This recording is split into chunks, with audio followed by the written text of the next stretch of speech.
everybody. I'm back. Today I have a very specific thing that I want to talk about. And it is the blood doctrine in Jehovah's Witnesses. This is the second time I've actually recorded this video. I recorded one about this a couple of days ago, and I became very emotional while I was talking about it.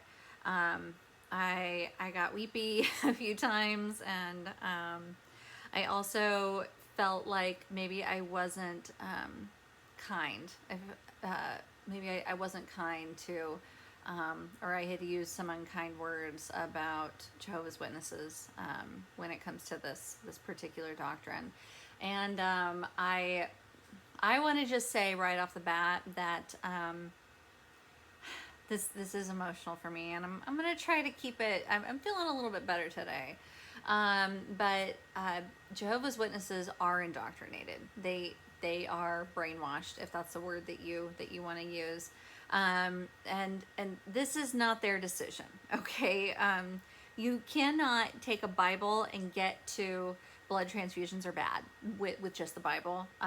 Jehovah's Witnesses believe this because they were told to believe this, and they have been conditioned, very expertly conditioned to do these things. What I really want to talk about today is these people right here in this picture, and just this magazine in general, I suppose. And I have a printer, and I had this whole plan that I was going to print this out and like show it to you guys, and my printer doesn't like me today, so I have to use my phone. So sorry, it's a kind of cheesy. So I got very upset in my last video talking about the parents of these children, and like I kind of got angry at the thought of them allowing their child to die, because ultimately what did it really come down to with these kids? It comes down to their mom and dad, right? They didn't decide this. This isn't something that they picked up. Their parents have indoctrinated them to believing that taking a blood transfusion is akin to, murder or immorality or whatever, the many myriad of sins. They're all the same. So I don't want to put too much blame on the parents, I just want blame to go where it's deserved. And where it's deserved is the upper echelons of the Watchtower Society. All the blame truly rests with the governing body. And even though this governing body didn't come up with this rule, they're just also brainwashed and victims of victims. They are the ones with the power to change things, and they choose not to. They actively choose every single day when they wake up and put on their enormous suit and go to, wherever in Warwick. They're actively making a choice to allow children to die. So they should be ashamed of themselves. And all the blood really is on their hands. So anyway, yeah, let's talk about these people. Now, this Awake magazine came out in May 22nd, 1994. I don't know if you can see that. But I remember getting this Awake. I was almost 10. So I was 9 years old when this came out, and I was very excited because, I guess when you're a kid and something, there's something new that relates to kids, it's very exciting for you. It's like something made just for you. And especially back then, there was nothing for kids in the Watchtower Society. I mean, this whole Caleb and Sophia thing, this is like, I think I would have felt like maybe that was bad when I was a kid, because it was like kind of trivializing the religion. So I was just stoked about this Awake magazine. And it's not just these three people in the front. If you look in the back, all of those faces, those are all human beings. They weren't old enough to rent a car. Probably not old enough to drink, most of them. Maybe some. I don't know, some of them look a little bit older, but it really doesn't matter. They weren't old enough to make these kinds of decisions on their own, and they are all dead now. And I guess the reason why this has been getting to me a little bit more lately is just,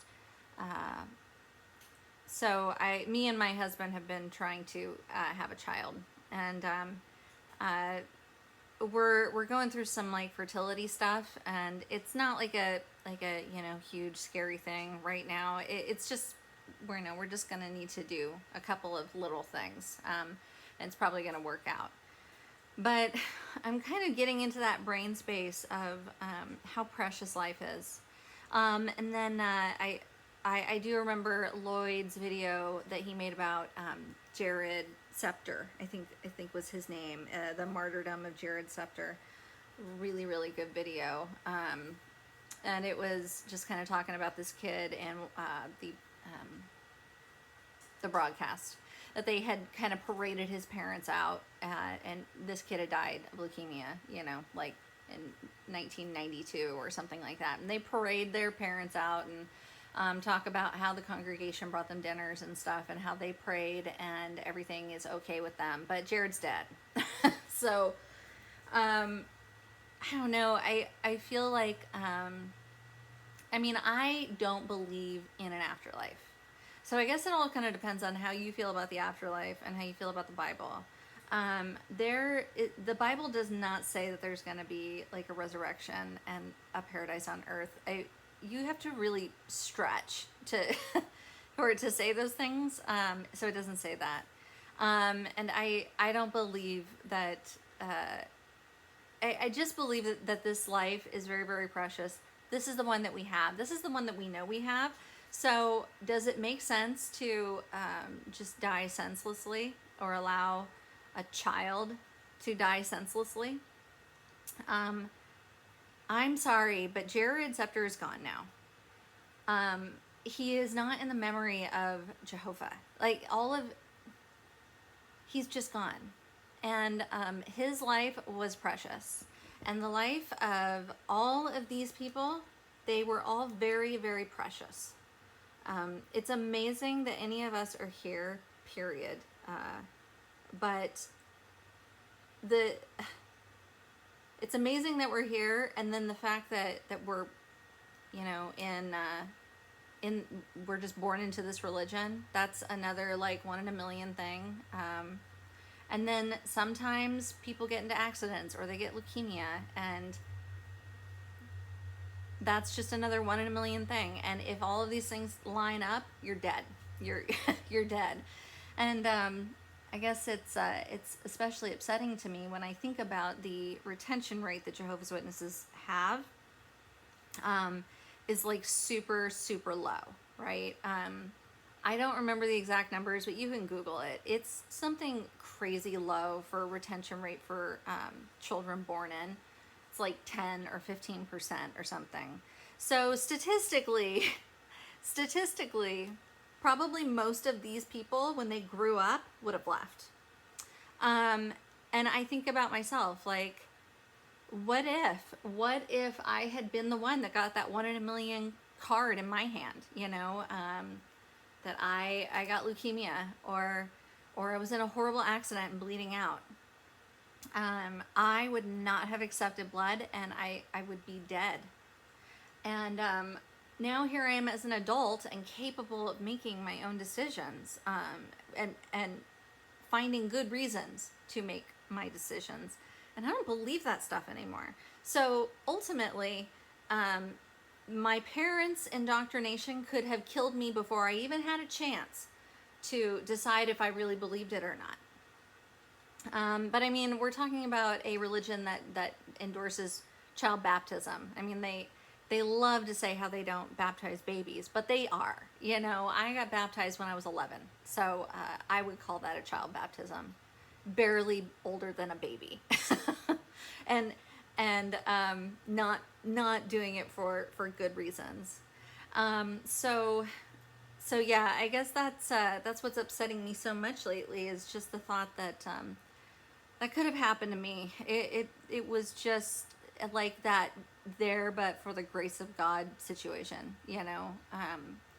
And when I think about these kids, see, I um, when I think about these kids who were all about my same age, in fact, we're gonna read about one. But they're all about my age, so they would all be maybe about 40-ish. Ooh, I just dated myself. So I'm 36, so we're gonna say maybe all these people would be like mid 30s to early 40s. And I think about who I was in 1994 when this was written, and I mean, I was a baby. I was a baby. I had the card. I had the no blood card. Just horrifying. Horrifying. The thought of a child walking around with something like that is really, really upsetting. But like all the life I've experienced since May of 1994, none of these people ever had a chance to like fall in love or have a child or read books or listen to music or do all these really special things that we get to do. You know, they're never going to travel anywhere. They're just gone now. They were here, they got unlucky, and now they're gone. So anyway, I want to actually just read a little bit about one of these people that is in this magazine. And one of the great things about jw.org is that they make it really, really easy to look at all their past bullshit that they've written.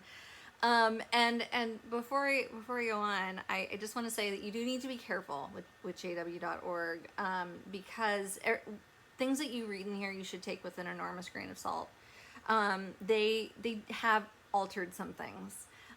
So like I think we all know about there was an evolutionary scientist who was misquoted terribly in a magazine, and so they got on that. He was upset about it, and so they got on and they changed it on the website. So the only place where this misquote now appears is in physical copies of the magazine, which people don't really have. You know what I mean? That's the thing about going digital, is they can just change it whenever they want to. Something else that's kind of funny is I have my mom's old, I think it was the Truth book. I don't remember exactly. It was the dark blue one from the 60s. And it was the one that you would study back then. So I have my mom's, and I love it because she was little and she wrote, you know, and drew in it and everything. So I love that little book, and I'm keeping it forever. But what's really interesting about it is it's got all this stuff in it about 1975, and it doesn't ever say 1975 is when the end of the world is coming, but it does say, oh my God, by 1975 the world's going to be like unlivable, and the world will be so bad that we can't possibly go on, which, you know, aged like milk. So but then when you look on here at that book on jw.org, they've just taken it out. There's no more mention of the year 1975 in that book. You only are going to know if you have the hard copy, which not very many people do. So you know, let's just keep that in mind when we read from jw.org. They are revisionists. So, okay, this is the May 22nd, 1994 Awake, which is super easy to find. The article that talks about these children, the title is Youths Who Have Power Beyond What Is Normal. And I would like to point out that it's right here next to an article about alligators. So there's like a few pages about these children who are martyred for the Watchtower Corporation and not coming back, dead forever.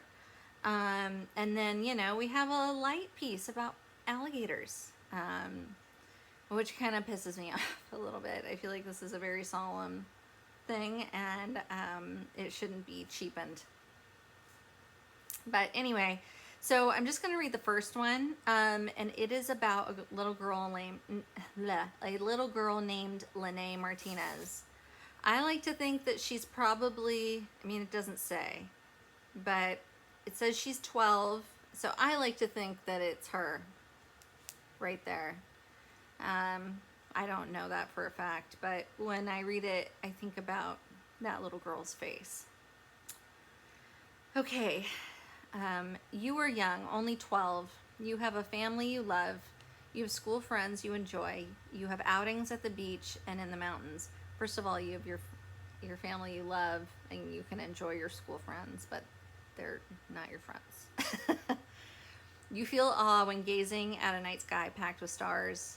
You have your whole life ahead of you, and now you have cancer. Such news is a blow when you're 60. It's total devastation when you're 12. So it seemed for 12-year-old Lynnae Martinez. Her hope was to live forever on a paradise earth. This hope was bolstered by the Bible training she had received from her parents, who are Jehovah's Witnesses. Had not she herself read in the Bible that the earth would continue forever? That it was created to be inhabited forever, and that the meek would inherit it forever?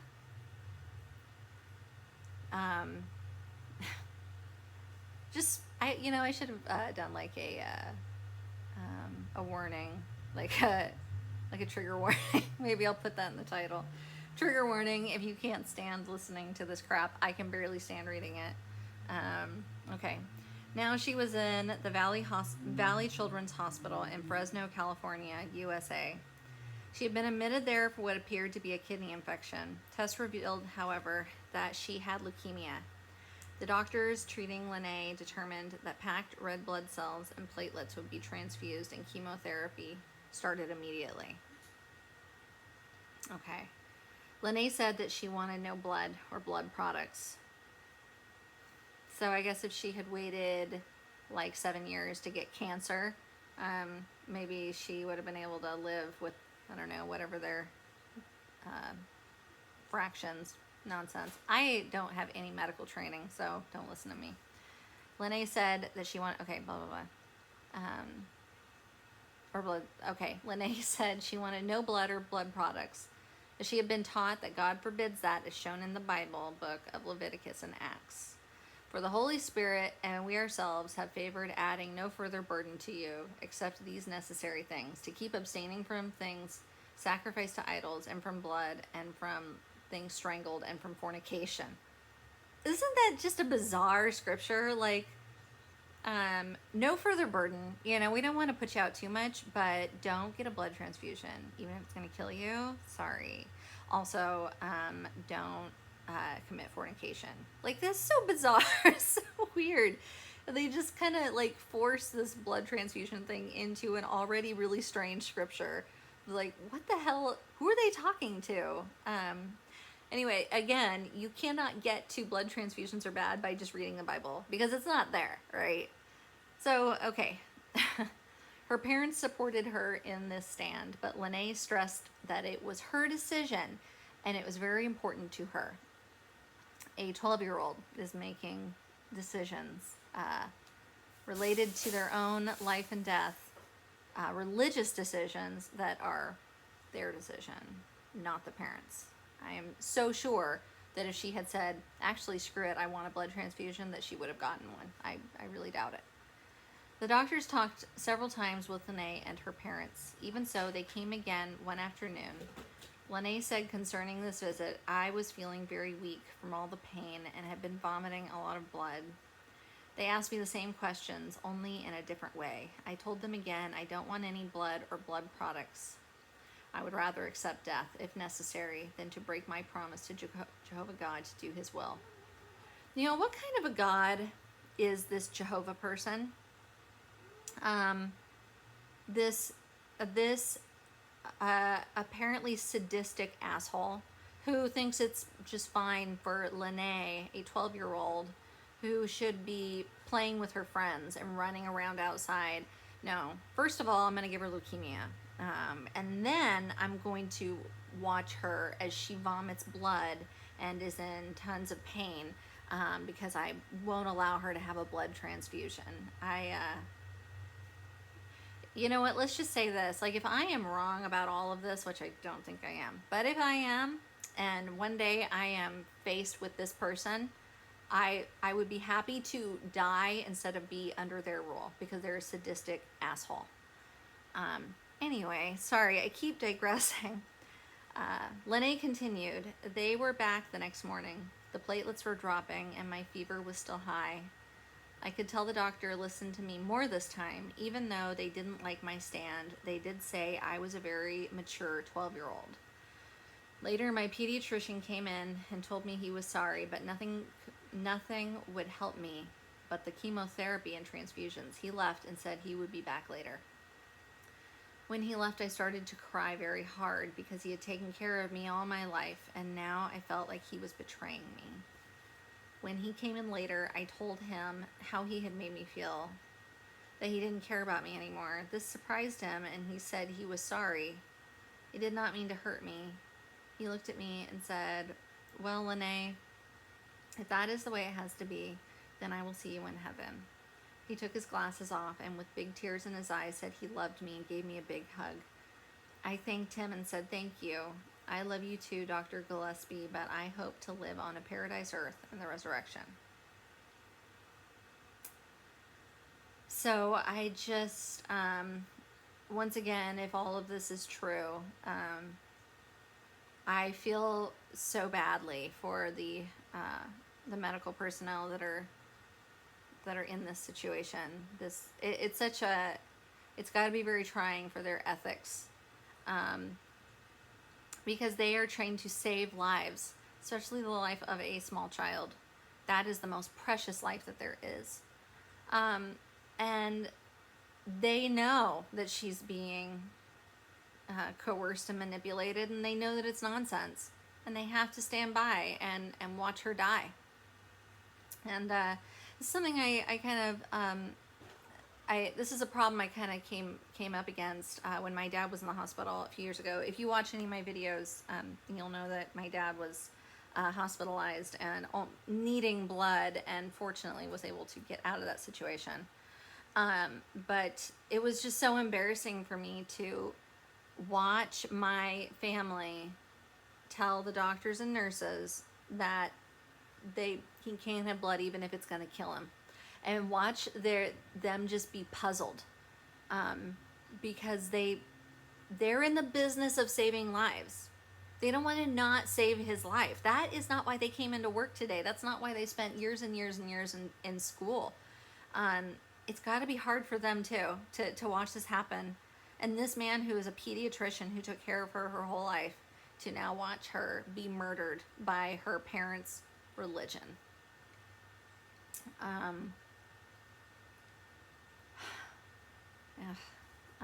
Okay. Then 2 doctors and a lawyer came, told Lynnae's parents that they wanted to talk to her alone, and asked the parents to leave, which they did.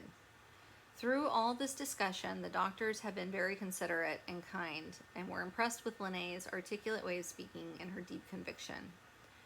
When alone with her, they told her that she was dying of leukemia and said, but blood transfusions will prolong your life. If you refuse blood, you will die in a few days. If I take blood, Lynnae asked, how long will that prolong my life? About 3 to 6 months, they answered. Which seems a little bizarre to me. And this is one of those things where I wonder if there's more to the story.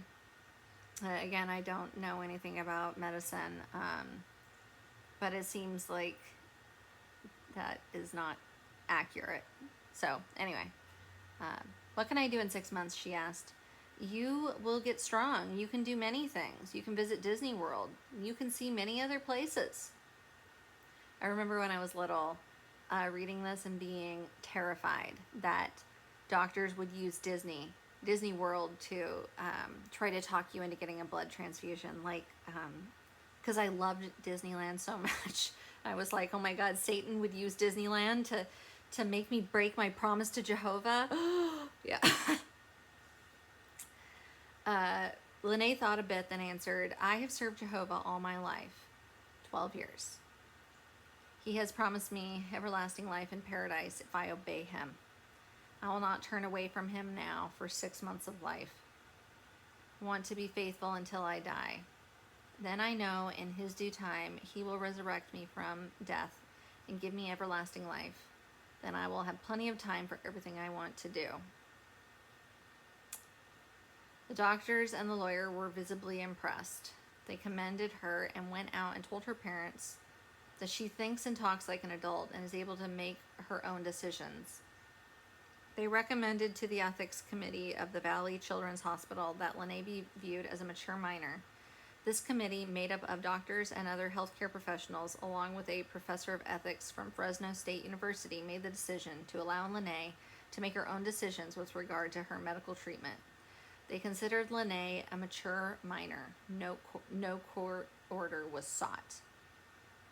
So that's something I heard about myself a lot when I was a kid too. I heard that I was very mature, that I was mature for my age, and that I spoke like an adult. And I wonder if that is like maybe something that you, if you were a witness, maybe you experienced that too. Like we were expected to be in situations that were only for adults, you know, like meetings are for adults and they're barely interesting enough for adults. They're so boring. But we were forced to be in that situation, and we were beat if we couldn't sit still and be quiet. So I learned to read really early. I learned to defend my faith really early. I had to go to school and tell my teacher in the first grade that I'm a Jehovah's Witness and here's everything I can and can't do. Like you just have to be able to communicate very, very well when you're a witness child, I think. And I say that for myself and also other kids that I knew. I felt like we were all just kind of, and also like, you know, theocratic ministry school training, that really does help you develop your ability to speak and articulate well. Obviously, I've lost a lot of those skills. Anyway, let's continue on. After a long, difficult night at 6:30 a.m., September 22nd, 1993, Lynnae fell asleep in death in the arms of her mother. The dignity and calmness of that night were etched in the minds of those present. There were 482 who attended the memorial service, including doctors, nurses, and teachers who had been impressed by Lynnae's faith and integrity. The parents and friends of Lynnae were deeply grateful that the doctors and nurses and administrators of the Valley Children's Hospital were so perceptive in discerning the maturity of this minor, and that no court case was necessary to make that decision. And that is the story of Lynnae. Lynnae Martinez, who died in 1993 at 12 years old. And, you know, I guess there could be a case made that maybe she would have died anyway, because she had a very serious illness. The point is that she was not given a chance. She never had a chance. I remember when I was little, my dad telling me how to react and behave if I ever found myself in a situation where I was receiving blood. Like, you know, if I had been in a car wreck and I wake up in a hospital and I look down at my arm and there's blood going into my body. He told me to stand up in my bed, rip it out of my arm, and scream at the top of my lungs. That's how he told me, who I was maybe 5. That's how he told me was an appropriate way to respond to being given blood. That is so scary and dangerous. And just the very fact that he would rather see me die in that moment than even, you know, ring the nurse and ask them to take this out of my arm or try to find my parents. He would rather me just die right there. It makes me feel like Jehovah's Witnesses should not be given children, because they cannot make good decisions. Their judgment is so inherently flawed that they cannot make good decisions good enough to care for a small child that depends on them. And even the best Jehovah's Witness parents, the ones that weren't abusive in any other way, which are few and far between, they're not even safe to have children. And I mean, if we had just given Lynnae, what, I don't know, 10 more years, maybe less, she probably would have left anyway. And that is where the real tragedy of this entire situation lies for me. Because if an adult wants to die for needing blood because they are a Jehovah's Witness, if a 30-year-old person says, nope, I would rather die, that's their decision. This is their religion. They have, at this point in their life, they've made this choice to be a Jehovah's Witness. There's nothing that we can do about it. But a little kid has not made that decision. And this whole thing about her choice, you know, like she had read the Bible and come to this conclusion, just freaking crazy, right? You know, she figured it out, and she's very mature, you know, so we just went ahead and let her die. It's disgusting, and I can't believe it's illegal. And I understand that there's also kind of a mess there, because Jehovah's Witnesses have a right to have children. They just do. But like, yeah, you have a right to have a child, but if you can't make good choices, I mean, if you're that skewed in your thinking, there's gotta be some way to step in. And unfortunately, it just doesn't work enough. And it certainly didn't work for Lynnae. You know, I think about myself when I was 12. I was 12 in 1997, and I cared about two things. I cared about not getting in trouble, and the Spice Girls.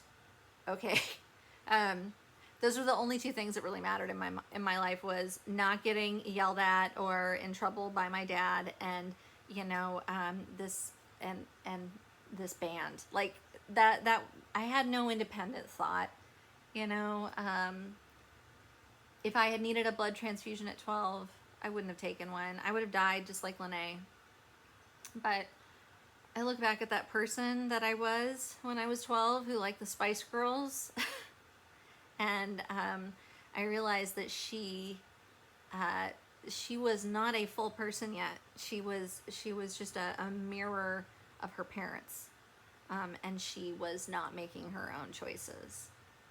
And I was very articulate and very mature, but I wouldn't have been able to make that choice of sound mind, because children don't really have a sound mind. I mean, they're children. That's why we don't let them drive cars or vote or get married, you know, or drink. Like, there's rules in place for that kind of stuff.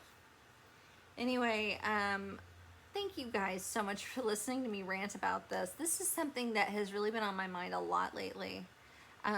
Between, you know, the working on the pregnancy thing, and thinking about these kids, and that they would be my age now, and maybe also thinking about trying to have kids, or you know, just experiencing life, and they're not, because of Watchtower. I just felt like I needed to say something, and I wanted it to be kind to their parents, but firm, because it's just wrong. It's just wrong, and I wish I had some way of really making a difference here. But all I can really do is rant on YouTube. So anyway, don't forget these people.